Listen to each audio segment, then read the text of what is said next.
Hello, it's Dr. Chinasa here. So today I'm going to show you how to check your pulse. Now, this is not for diagnosis purposes, just for you to know. If you feel off, please, it's important that you go to the hospital or you go to see your doctor and get checked out. But just so you know your pulse. Now, what is the pulse? The pulse is a vital sign that gives us, is an external measure of your heart rate or your heartbeat. So how your heart is beating, we can feel it and we can count how many beats per minute. Yes, that's what your pulse rate is. Now, of course, you know your heart is a vital organ.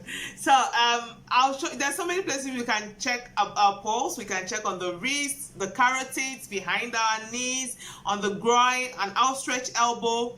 But then the easiest ones are either on the wrist or on the carotids.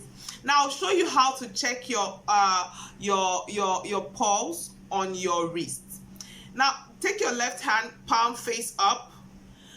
Right here under your thumb, there's this groove between your thumb and like where your thumb ends and the wrist, and just right here, can you see here? There's actually a groove right there. Now take your two fingers, the index finger and the middle finger. Don't include the thumb. The thumb, you can actually get your heartbeat. You can get the pulse from your thumb. So don't use the thumb. Just use the index finger and the middle finger. Place it right there. You'll feel a groove right there in your forearm. You'll feel a groove just at your wrists. You'll feel a groove and then you'll feel your heartbeat. Can you feel it?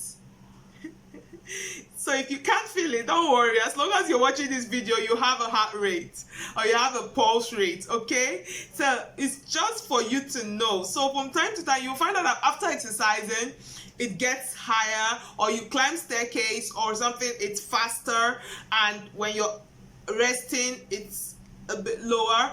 Adults usually have 60 to 100 beats per minute.